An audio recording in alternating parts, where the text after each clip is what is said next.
ये जो रऊफ साहब स्टैंड ऑफ है, एक आम शहरी के तौर पर आपसे बात कर रहा हूँ, ये बड़ा लीथल है इस मुल्क के लिए, क्योंकि सबसे मजबूत इदारा मुल्क की जो सरहदों का तहफ़्फ़ुज़ है, ज़ामिन है, पाक फ़ौज है, एक मकबूल जमात आपकी जमात है। इन दोनों के बीच में जो स्टैंड ऑफ है उससे निकलेगा कुछ नहीं, नुकसान मेरा आपका आम शहरी का होना है, मईशत का होना है, सियासत का होना है।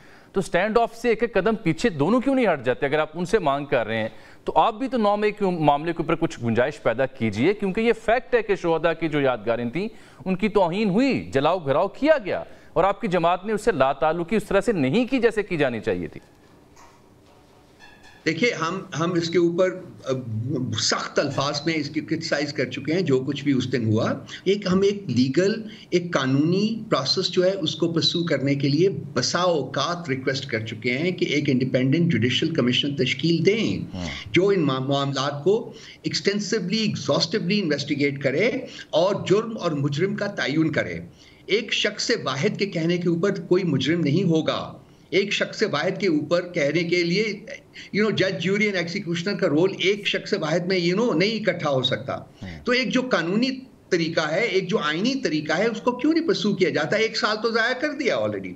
हमारी स्टैंड में बड़ी लचक है लेकिन हमारा और उनका फर्क क्या है कि जी वो एक गैर आईनी और गैर कानूनी तरीके से। आप वैसे मैं जरा सादा करता हूं क्योंकि ये बड़ा इबाम है, मैं सादा करता हूं अगर इजाजत दें।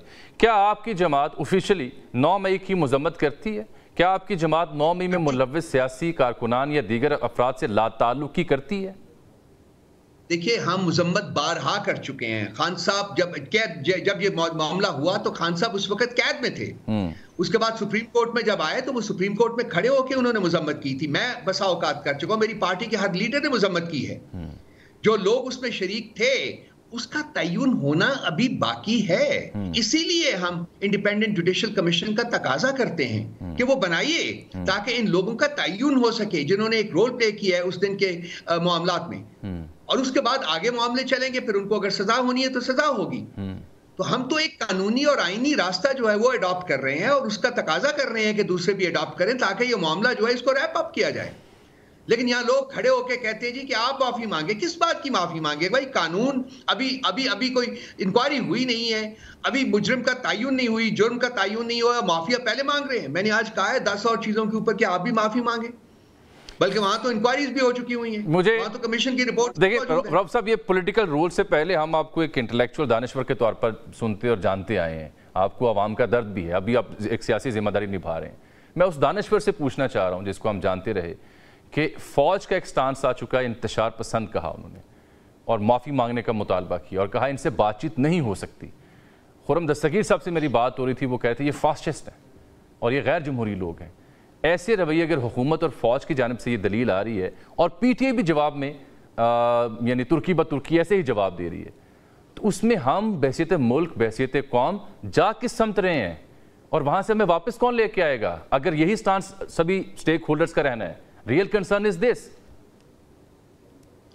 आज की मेरी जो प्रेस कॉन्फ्रेंस थी, अगर उसका आखिरी हिस्सा आप चला दें तो आपको जवाब मिल जाएगा। मैं बयान कर देता हूं सर। मैंने उसमें कहा है कि जितने भी स्टेक होल्डर्स हैं सबके लिए ये लम्हा फिक्रिया है।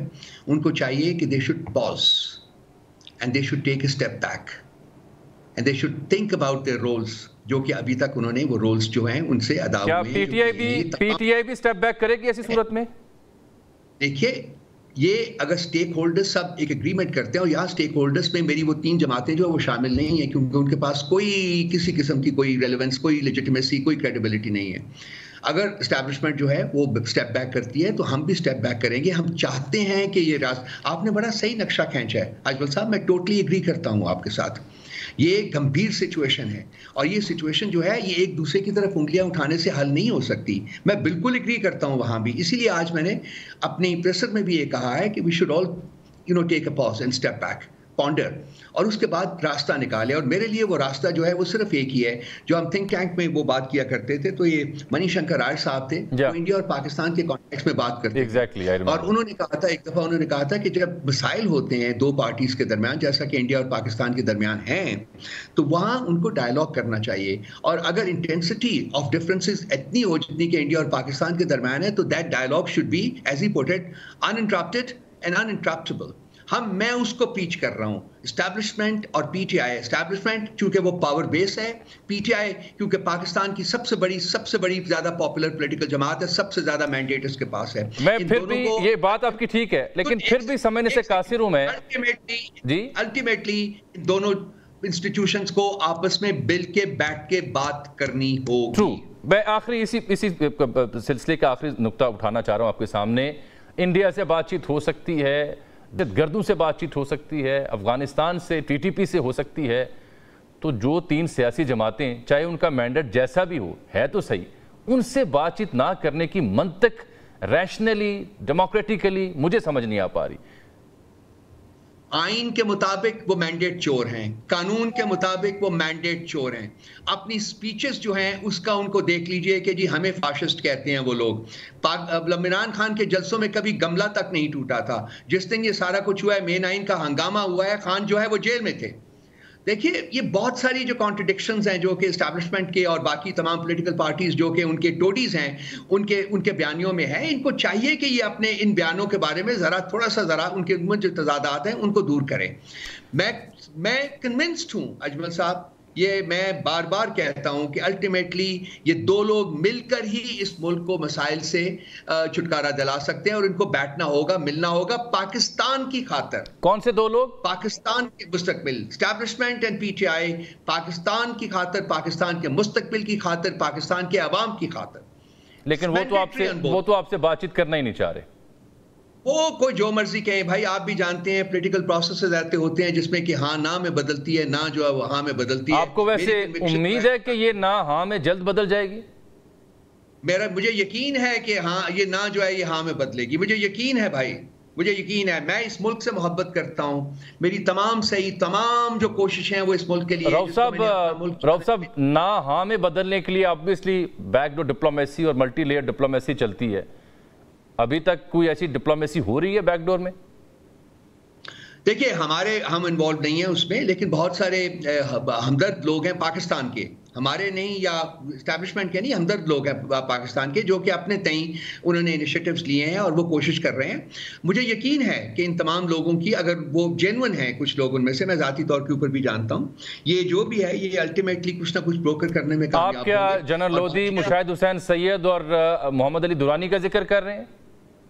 नहीं, मैं जो लास्ट 2 नाम है वो लिए आपने, मैं उनको तो जेन्युइन ब्रोकर्स ही नहीं मानता, बिकॉज उनके अपने जाती इंटरेस्ट बहुत ज्यादा हैं, खासकर मुशाहिद हुसैन सैयद तो आपको पता है वो। मैं यहाँ इसको फर्दर नहीं डिस्कस करना चाहता, कभी आपके साथ बैठूंगा तो बात करूंगा। लेकिन वो ये बयान दे रहे हैं कि इससे पहले अमेरिका की कॉल आ जाए 804 को रिहा करें, और वो हवाले दे रहे हैं बीबी के दौर में जैसे अमेरिकन डिप्लोमेसी हुई थी, नवाज शरीफ साहब के दौर में सफर आए थे, उसका हवाला दे रहे हैं।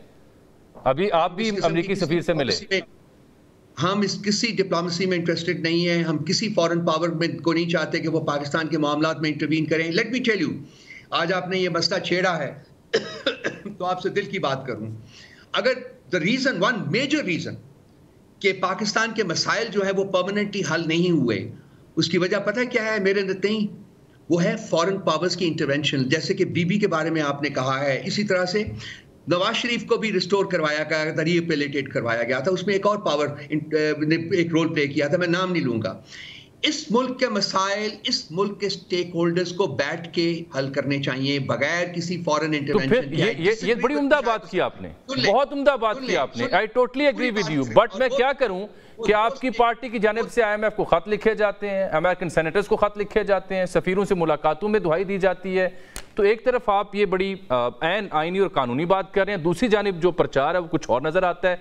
इट सीम्स लाइक कि अदर वे अराउंड आप उन्हें कह रहे हैं कि आप इंटरवीन करके make us get out of this all. I might be wrong. Jami साहब ये बिल्कुल गलत है। स्पीकर का जो हमें सफीर को मिले, हमने कोई दुहाई नहीं दी, कोई नहीं कहा कि जी आप इंटरवीन करें। उन्होंने कहा, हमने कहा कि हम अपने मामलात खुद हल करेंगे, नंबर 1। नंबर 2, IMF को मैंने लेटर लिखा था खान साहब की इंस्ट्रक्शंस के ऊपर, उसमें मुझे आप कहीं निकाल के दे दीजिए कि हमने कहा है कि आप पाकिस्तान की फाइनेंशियल एड जो है वो बंद करें। हमने सिर्फ उनको याद दहानी कराई है कि आपका अपना मैंडेट एस्टैब्लिश करता है कि अगर कोई मामलात इस किस्म के हों जैसे कि पाकिस्तान में है तो आप ऑडिट करवाते हैं उनका, हमने सिर्फ वो कहा है। तीसरी बात आपने कही है कि जी हम सेनेटर्स को खत लिख रहे हैं। भाई वो हमारा जो डायस्पोरा है वो हमारे कंट्रोल में नहीं है। वो पीटीआई के सपोर्टर्स हैं, वहां बैठे हुए हैं, लेकिन वो हमारी डिक्टेशन पर काम नहीं करते। उनकी अपनी अंडरस्टैंडिंग है, उनकी अपनी परसेप्शन है। तो मुझे कम से कम, मैं यहाँ मेरे भाई, मैं बड़े मुअद्दबाना तरीके से अर्ज करता हूँ, हमें मूरद इल्जाम ना ठहराया जाए। Last few minutes and I got loads of other questions